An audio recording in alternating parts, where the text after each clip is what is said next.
Hello friends and welcome to CEC lectures. In the ongoing series on plant hormones, we have already discussed about some important classes of plant hormones, that is auxins, gibberellins, abscisic acid and cytokinins. And in those lectures we discussed about the brief history of these hormones, how they came into existence, how the scientific community came to know about these hormones. Then we discussed about the biosynthesis of these hormones in the plant matrix, how they exhibit their effect on the plants or the plant systems, what is their signaling pathway, and in the end we discussed about the various physiological effects that are exhibited by these hormones on the plant systems. So friends, in continuation with that lecture series, today I am going to discuss about another important class of plant hormone, that is ethylene. We all know that ethylene is a gaseous substance, and this gaseous nature makes this hormone a unique hormone. Now if we talk about the animal cells, so the first gaseous hormone that was discovered in the animal cell is nitric acid. And for this discovery, Nobel Prize was given in 1998, whereas the discovery of ethylene, the first gaseous hormone, whether it is in plant or animal cells, though it was found in plant cells, but it was the first gaseous hormone in the living cells, and this discovery was made way back somewhat 100 years before the discovery of nitric oxide. So it all began in 1858 when Fahrenstock, he noted that the illuminating gas that was leaking from the pipes, it causes the stunted growth of the plants, or it causes damage to the plants. We know that in the 19th century, illuminating gas was largely used as the source of lighting the houses, offices or markets or shops. And ethylene is the major component of illuminating gas. So Fahrenstock was visiting one of the plants that was producing this illuminating gas, and during his visit he found that the pipelines in the near vicinity of that plant, from one of those pipes, gas was leaking and it was causing damage to the plants. But he was not aware of what is the major reason behind this damage. This was the first observation which can be linked towards the discovery of ethylene as a plant hormone. Later in 1901, Dmitri, who was a Russian physiologist, he for the first time gave the inhibitory effects of ethylene on the plant, and these effects are popularly known as triple response. In his observation, he stated that the exposure of etiolated pea seedlings towards ethylene causes three major effects. First one was the stoppage of the elongation of the seedling stems. Second effect was thickening of those stems. And the third and the major effect was the bending of those stems. And this bending was towards the soil, therefore this was considered as a geotropism or gravitropism movement of the stems. And these three responses are popularly known as triple response caused by the ethylene. Later in 1910, during that time Jamaica was known to produce oranges and bananas, and lot of these fruits were exported.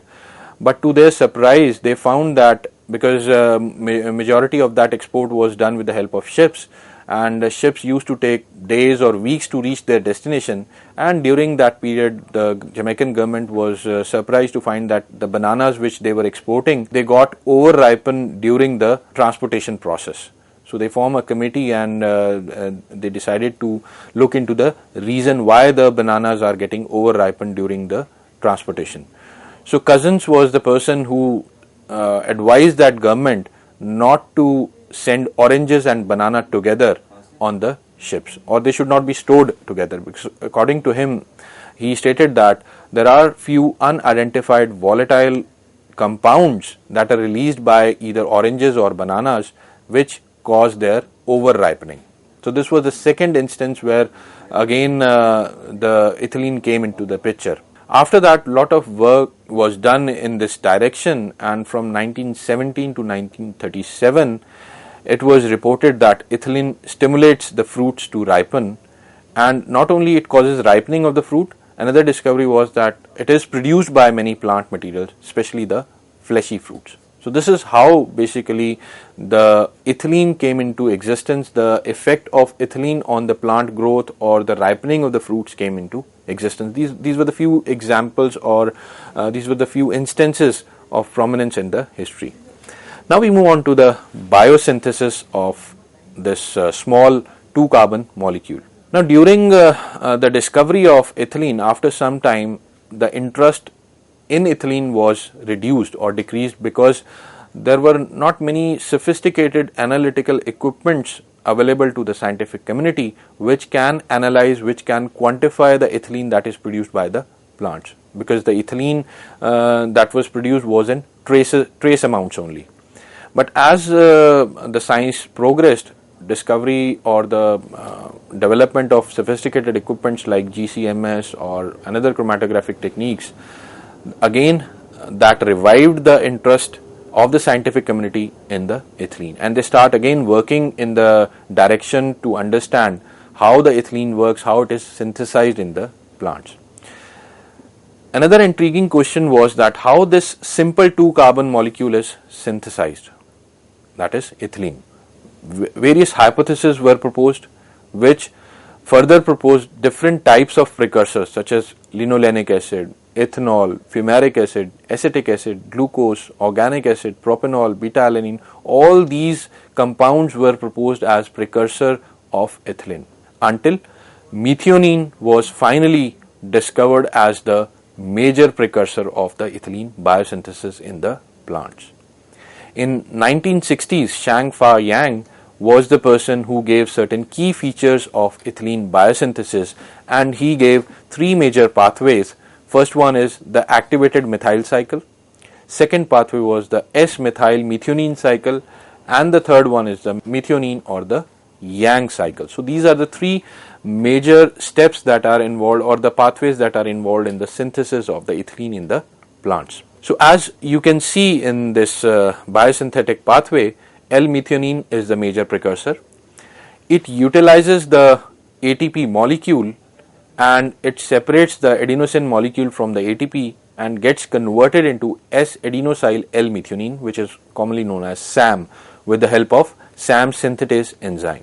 Now this molecule SAM has 2 fates in the downstream steps of this pathway. It can be acted upon by ACC synthase and get converted into ACC, that is 1-aminocyclopropane 1-carboxylic acid. Now this ACC is the second major precursor for the synthesis of ethylene. This ACC undergo oxidation with the help of ACC oxidase and produce ethylene. This is the one pathway or the one fate of the SAM in the biosynthetic pathway. Now when the plant is growing under normal conditions, this SAM, it gets converted into 5-methyl thioadenosine molecule. This is the second fate of the SAM. And through series of steps, this 5-methyl thioadenosine again gets converted into methionine, which is cycled back into the biosynthetic pathway. And this conversion of 5-methyl thioadenosine to methionine is known as methionine cycle, or commonly known as Yang cycle. So we can say that under stress conditions, the SAM, majority of the SAM gets converted into ACC, or in other words, you can say that biosynthetic pathway shift towards the formation of ACC, thereby producing the increased amount of ethylene. Whereas under normal condition, this SAM gets converted into, majority of the SAM gets converted into 5-methyl thioadenosine, which again converts back into methionine, and this cycle continues and also controls the functioning or the effects of ethylene on the normal plants.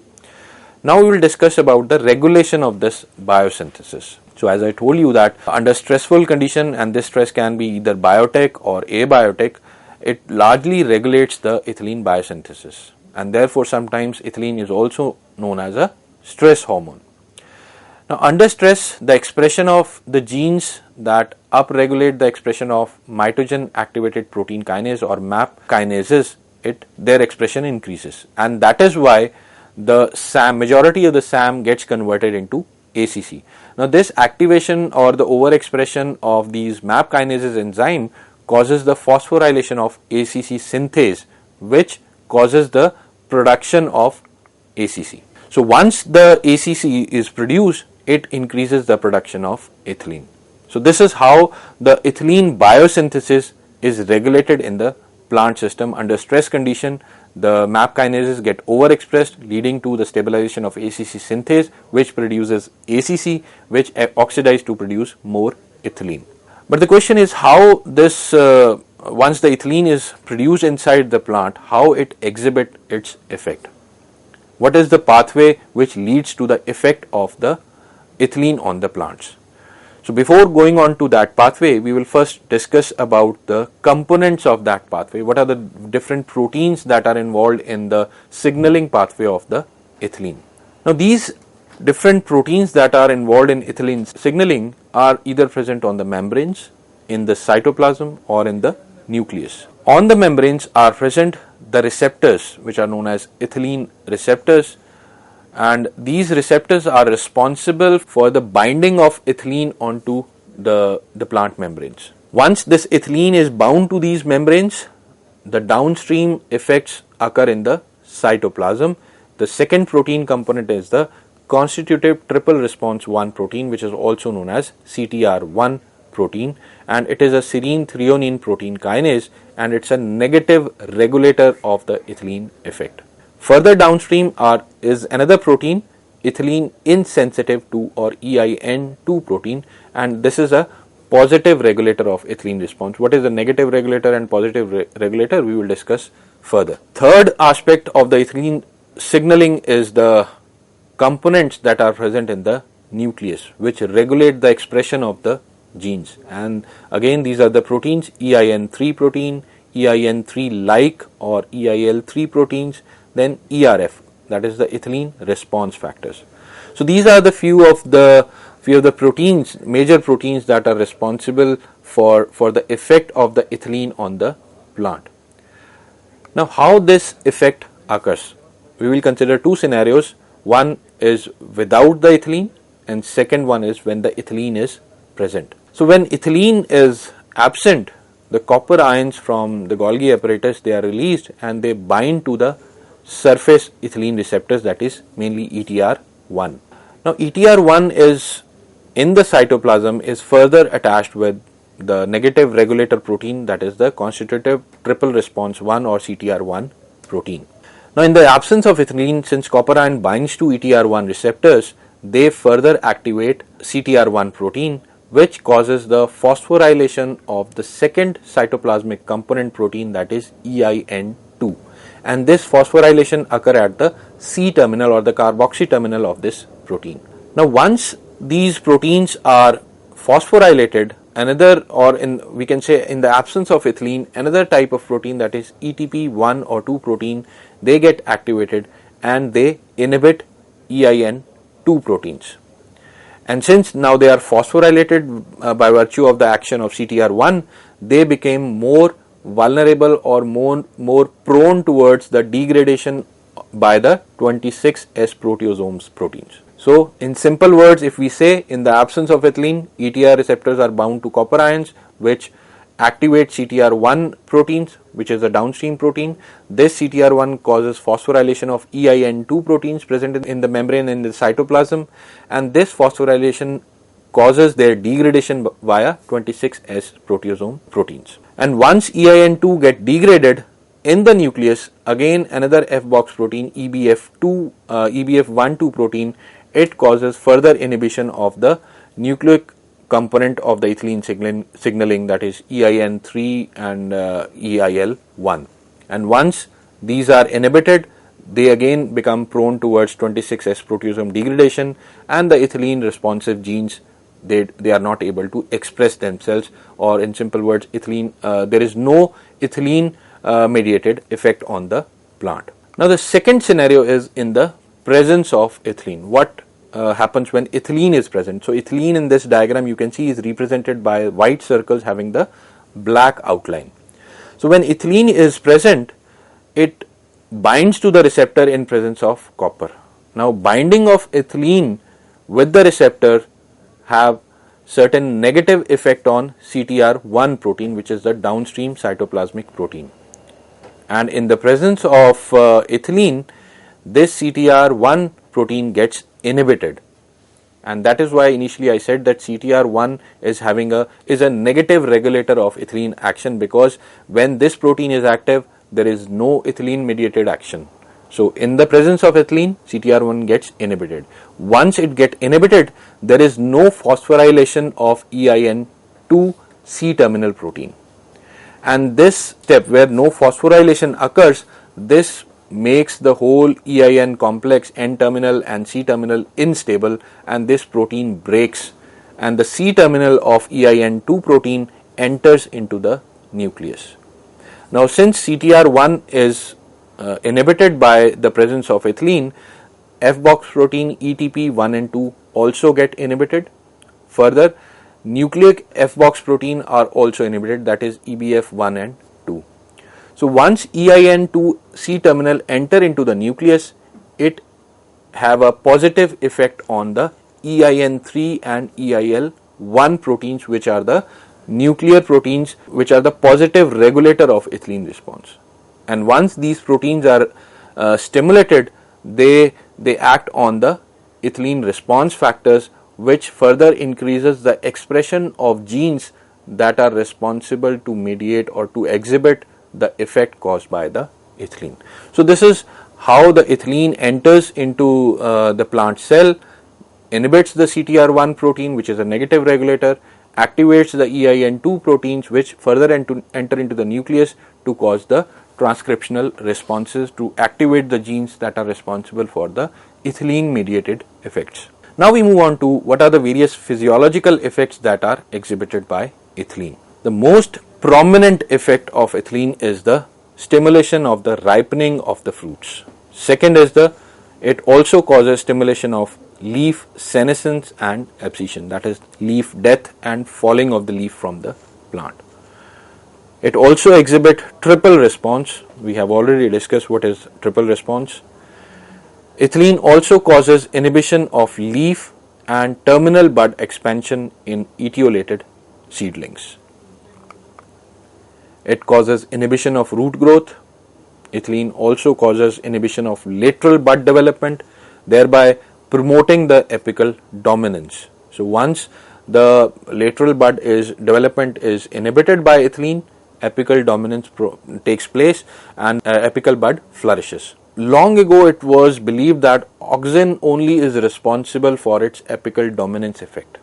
But with the discovery of ethylene, it was found that in addition to auxin, ethylene also helps in maintenance of that apical dominance that is exhibited by the auxins. It's not only the auxins that solely responsible for the apical dominance, but ethylene somehow also supports the effect of auxin in case of apical dominance. Now, ethylene also increases the permeability of certain membranes, causes various types of flowers to fade. In leaves also it has been seen that ethylene causes the degradation of chlorophyll, which leads to their senescence.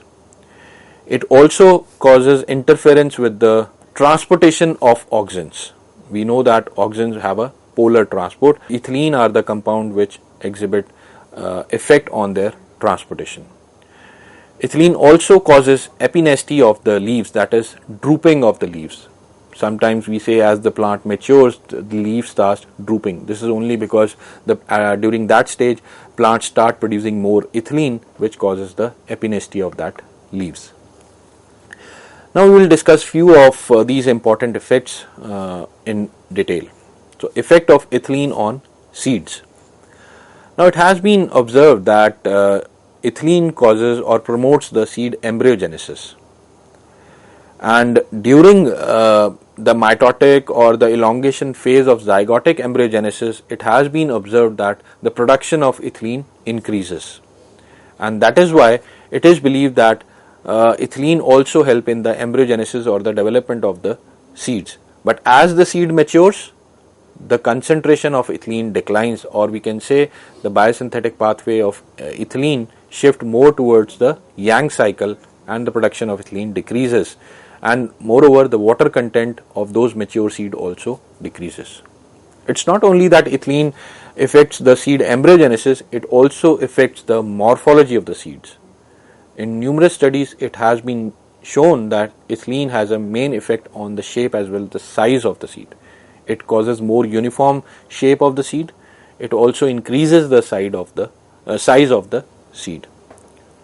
Ethylene also helps in breaking the seed dormancy, and it stimulates the seed germination. So here you can see the effect of ethylene on the radical protrusion, or you can say breaking of the seed dormancy or seed germination, and how it is related with the other hormones. You can see under light conditions or under stress condition like cold stratification is there, the production of gibberellins increases. These gibberellins have a negative effect on abscisic acid. Now these gibberellins stimulate the production of ethylene.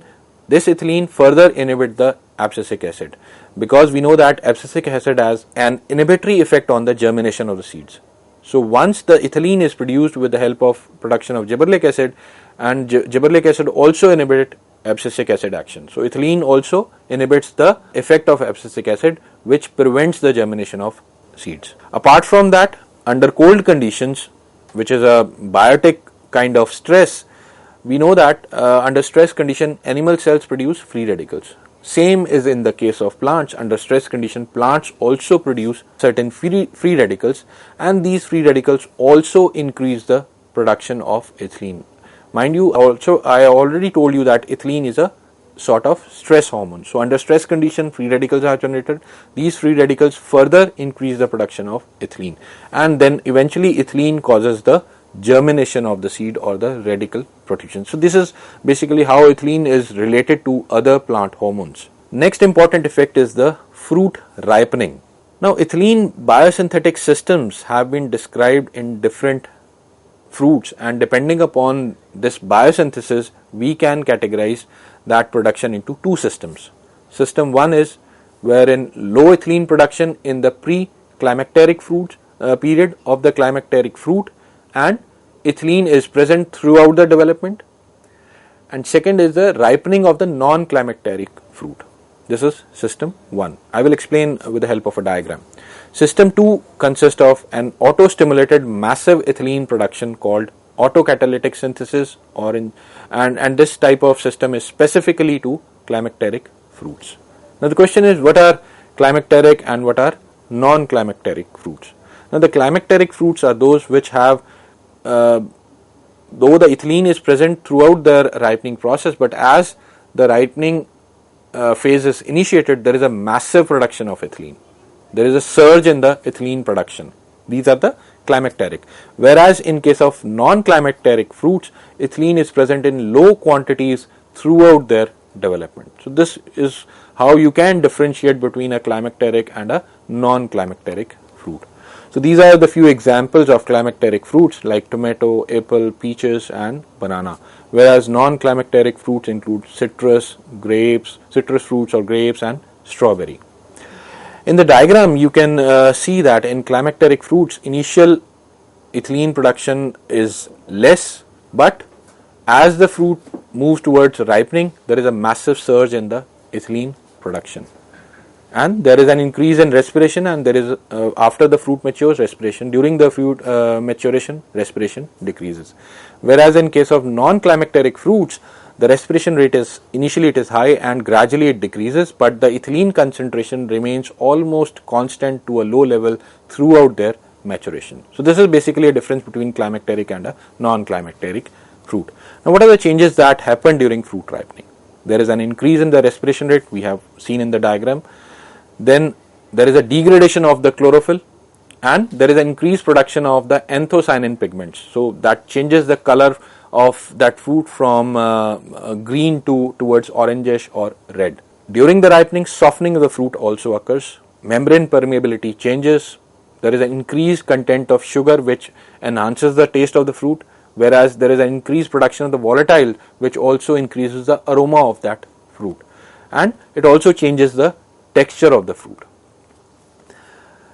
And what happens when ethylene is produced?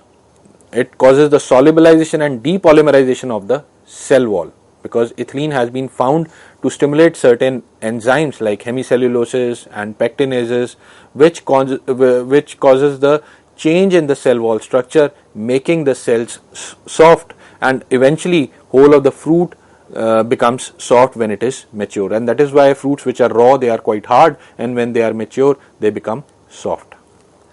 Then ethylene also causes change in the membrane permeability, especially plasma membrane, which causes leakage of the solutes from the cells, and it increases the intracellular spaces. And then these intracellular spaces are filled by juices which make fruit more tasty. So this is how basically ethylene helps in the fruit ripening. Next important effect was the ethylene effect of the ethylene on the leaf senescence and its abscission. Now what happens during leaf senescence? There is a breakdown in chlorophyll. We have discussed that it causes depigmentation, and once there is a breakdown of chlorophyll, photosynthesis stops. Once the photosynthesis stops and chlorophyll breakdowns, leaf start getting converted into yellow colored leaf. All the proteins and nucleic acids, they start getting degraded. Nutrients which are present in the leaf, they start getting transported towards the other organs, eventually causing the death of the leaf cells and the senescence of the leaf. Now ethylene, we know that ethylene stimulates EIN2 and 3 in the nucleus, which upregulate the genes that are responsible for the senescence. And various enzymatic antioxidants are also reduced by the action of ethylene, which eventually causes the abscission of the leaf. Now under normal condition, oxygen concentration is high, but as the plant matures, oxygen concentration in leaf decreases, which make the cells more sensitive towards ethylene. And once the cells become more sensitive towards ethylene, the senescence mechanism starts, chlorophyll start getting degraded, leaves turn into yellow, eventually all the proteins and nucleic acid degrades, nutrients shift towards the other organs, and finally the leaf break down from that particular part, which is known as abscission of the leaf. So again, the oxygen concentration decreases in the abscission zone, and the cells become more sensitive towards ethylene, which stimulate the cell wall deteriorating enzymes like hemicelluloses, pectinases, celluloses, and these cell wall enzymes causes the breakage of the leaf, eventually causing the cell death. So friends, this was all about ethylene, and in the continuation lecture I will discuss about another important class of plant hormone, that is brassinosteroids. Thank you.